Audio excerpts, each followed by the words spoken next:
Hola hermanos, el día de hoy 5 de febrero del 2025 es miércoles de la cuarta semana del tiempo ordinario. Bueno, hoy es día de Santa Águeda y fíjense que en varios lugares incluso es memoria obligatoria, pero yo quiero hablarles de una beata sumamente interesante, vamos, que fue beatificada en el año 1994. ¿Se acuerdan que ese año fue año de la familia? Y el Papa San Juan Pablo II quiso ese año hacer varias beatificaciones, varias canonizaciones también para promover el valor de la familia. Y bueno, sigue siendo necesario, ¿no? Pero la figura de esta beata, yo espero que pronto llegue a alcanzar, ¿cómo se llama? La gracia de ser canonizada porque es sumamente interesante. Es una figura, llamémosle, algunos incluso critican porque la iglesia como que estuviera no promoviendo, sino permitiendo a los abusadores. Y yo creo que eso es una cosa muy grave, ¿no? Elisabetta Canori Mora, Isabel Canori Mora, nacida en Roma en noviembre de 1774, pues su familia tenía algo de dinero, su papá don Tomaso y su mamá Teresa. Eh, Como les digo, lo que pasa es que de repente la familia se vino abajo económicamente y a ella tienen que confiarla al cuidado de un tío, ¿ya? Y él lo que hace es, introducirla a ella en la escuela de las Agustinas que están en Cascia y ahí pues inmediatamente, oigan, destacó rápidamente, era su vida de piedad, una muchacha muy, muy inteligente, bueno, ¿para qué? Y bueno, sencillamente una jovencita viviendo en ese ambiente romano, ¿no? Cuando tenía 21 años, se casa con un abogado joven, inmaduro, ese va a ser el problema, Cristoforo Mori, y ella se casó consciente de lo que significaba la vida matrimonial. El marido, no, para nada. Y al punto que se termina enamorando de otra mujer. Fíjense que dejó de ser abogado, perdió todo el dinero, un desastre, y era ofensivísimo contra Elisabetta, contra Isabel. No sé, porque realmente no lo he leído, que haya, si en algún momento llegó incluso a golpearla. Parece ser que no, pero ya les digo, no quiero asegurar algo que no. Lo que sí era que había abuso psicológico y a ella le recomendaron familiares y amigos que lo dejara porque el tipo imagínense ustedes, metido con otra mujer, derrochando el dinero, a la pobre le va a tocar trabajar duramente para sacar adelante. Tuvo 4 hijos, los 2 varoncitos murieron a los meses de haber nacido, no a los días de haber nacido, y entonces le quedaron las 2 mujeres, con ella va a ser con las que va a salir adelante y la va a cuidar, evidentemente. Luciana y Mariana se llamaban las hijas, que van a ser las que al final la van a atender. En 1801 vivió un momento de crisis bastante fuerte, una enfermedad, no se sabía qué era y se curó también de manera milagrosa. Y ahí empezó el asunto de las visiones, porque ella es una mística y predecía varias cosas. Interesante, una figura, miren, buscaron el consejo de ella porque en su casa, una casa pobre, sí, digamos, pero donde llegaban muchísimos pobres. Ella atender a los enfermos, atender a los pobres, todo el mundo llegaba a pedirle consejo, llegaban obispos, el Papa, el mismísimo Papa, le pidió ayuda en su momento Pío VII. Y ya les digo, una figura extraordinaria. Predijo que su marido, una vez ella muriera, se iba a convertir. Bueno, muere un 5 de febrero. Sí, por eso la fiesta, ¿vale? Evidentemente, no vamos a poner aquí la fiesta. Muere, perdón, un 5 de febrero de 1825. Perdón, se me había olvidado un detalle.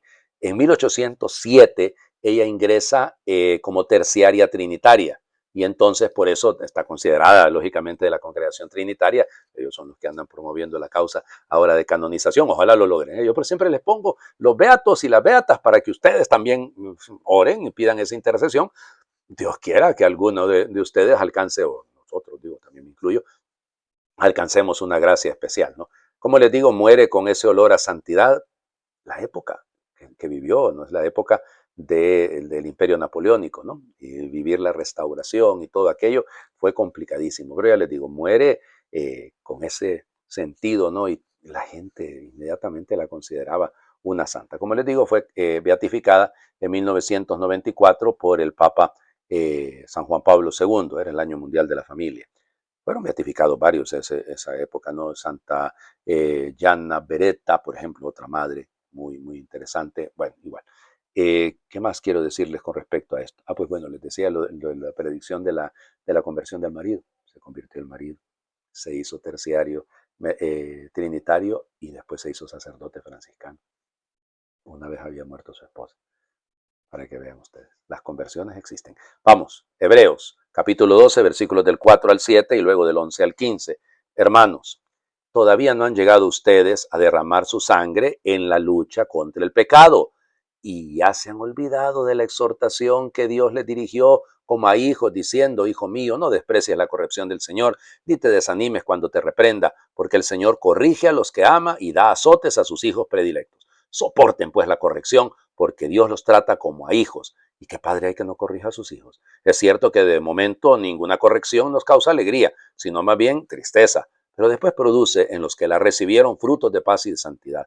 Por eso, robustezcan sus manos cansadas y sus rodillas vacilantes. Caminen por un camino plano para que el cojo ya no se tropiece, sino más bien se alivie. Esfuércense por estar en paz con todos y por aquella santificación sin la cual no es posible ver a Dios. Velen para que nadie se vea privado de la gracia de Dios, para que nadie sea como una planta amarga que hace daño y envenena a los demás. Palabra de Dios. Te alabamos, Señor. Las imágenes que utiliza el autor de la carta a los hebreos, ¿no? Para que nadie sea una planta amarga. Interesante. Una planta amarga. Que nadie se vea privado de la gracia de Dios. Bueno, sigue la misma línea. Lo hemos hablado tanto la semana pasada. Y les decía, él quiere que la comunidad se mantenga firme, que persevere. Y claro, mira él cómo algunas de las situaciones que le toca sufrir a la comunidad que tienen que ver con las persecuciones, las vejaciones, las privaciones que tienen, que se vean como una corrección. Y hemos repetido en el último versículo de ayer, ¿no? No han llegado ustedes todavía a derramar la sangre. Y esto, hijo mío, no desprecies la corrección del Señor, el libro de la sabiduría, ¿no? Ni te desanimes cuando te reprenda. Al contrario, ¿no? O sea, es que él mismo lo dice, ¿no? Es que de entrada a nadie le gusta que lo corrijan. Si a usted le gusta que lo corrijan, claro, después nos damos cuenta del valor importante que tiene la corrección. Pero de entrada nos gusta, ¿no? Es molesto, es cansador, y a veces sentimos como que si como que si es en contra nuestra, ¿no? Como que si nos han agarrado de ojo de gallo, dicen en mi pueblo. No, o sea, tenemos que tener mucho cuidado. O sea, ser conscientes de las correcciones vienen. La vida nos va corrigiendo. La vida nos va corrigiendo. Y entonces robustezcan sus manos cansadas y sus rodillas vacilantes. Caminen por un camino plano. Interesante, ¿no? Siempre ese impulso, ese envío, ese llamado a la constancia, a la perseverancia. Ya les decía yo pensando en la beata Elisabetta Canori Mora, ¿no? Perseverar con esto. Y claro, por eso les decía yo al inicio que es difícil hablar de esto porque hoy en día, yo mismo, discúlpenme, yo mismo lo digo, y lo digo y perdón, pero es que es cierto. Si a mí alguien una mujer me viene a decir que el marido la ha golpeado, yo inmediatamente le digo, mire, guarde la distancia, denúncielo, porque efectivamente ha cometido una falta. Yo sé que ustedes dirán, padre, qué bárbaro, hay que luchar por el matrimonio. Claro que hay que luchar por el matrimonio, pero ya me tocó en alguna ocasión y hagan de cuenta que eso fue lo que se me vino a la mente pensando en ella e inmediatamente invoqué una situación horrible, ¿no? Que a mí me tocó participar de un matrimonio, directamente no fui yo el que lo presidió, pero yo estuve ahí y a mí no me daba buena espina. Entonces lo digo de corazón, no me daba buena espina. Bueno, para no hacerles largo el cuento, en menos de un mes tuve que ir a verla a ella al hospital en situación de gravedad, porque este tipo casi la mata, casi la mata. Y entonces, claro, alguno dirá, padre, vamos, hay de límites a límites, ¿no? Por eso les digo, pero el saber perseverar, y esta mujer siempre vio esperanza en él, a pesar de las infidelidades. Interesante, ¿no? Vamos al Evangelio, Marcos, capítulo 6, versículos del 1 al 6. En aquel tiempo Jesús fue a su tierra en compañía de sus discípulos. Cuando llegó el sábado se puso a enseñar en la sinagoga y la multitud que lo escuchaba se preguntaba con asombro, ¿dónde aprendió este hombre tantas cosas? ¿De dónde le viene esa sabiduría y ese poder para hacer milagros? ¿Qué no es este el carpintero, el hijo de María, el hermano de Santiago, José, Judas y Simón? ¿No viven aquí entre nosotros sus hermanas? Y estaban desconcertados. Pero Jesús les dijo, todos honran a un profeta, menos los de su tierra, sus parientes y los de su casa. Y no pudo hacer allí ningún milagro, solo curó a algunos enfermos imponiéndoles las manos, y estaba extrañado de la incredulidad de aquella gente. Luego se fue a enseñar en los pueblos vecinos. Palabra del Señor. Gloria a ti, Señor Jesús. Yo siempre comienzo por el final en este caso, ¿no? Luego se fue a enseñar en los pueblos vecinos. Interesante la actitud del Señor Jesús, ¿no?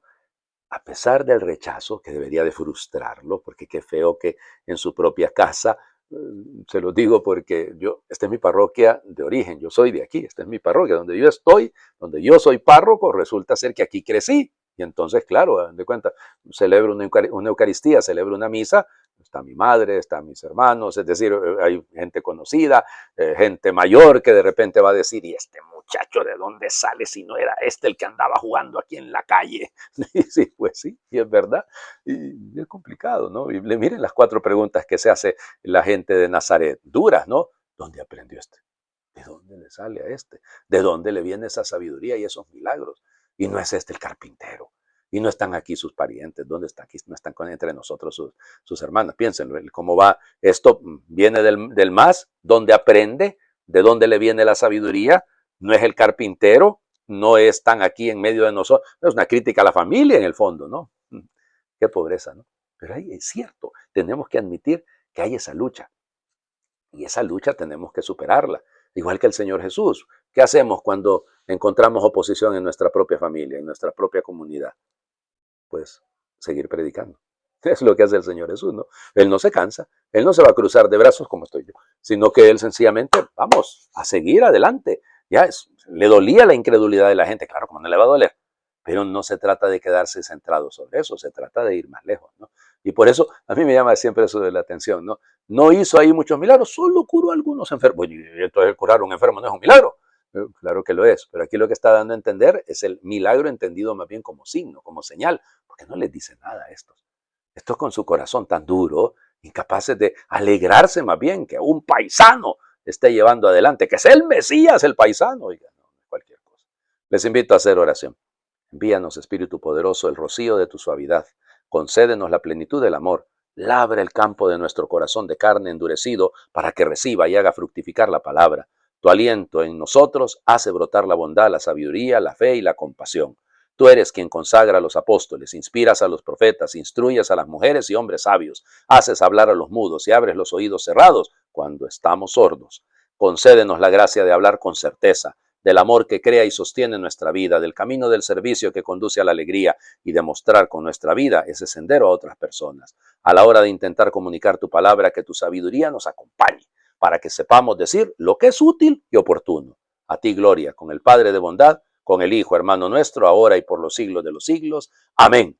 El Señor esté con ustedes. Y por intercesión de la Beata Isabel Canori Mora, les bendiga a Dios, que es Padre, Hijo y Espíritu Santo, y su bendición descienda, les acompañe siempre.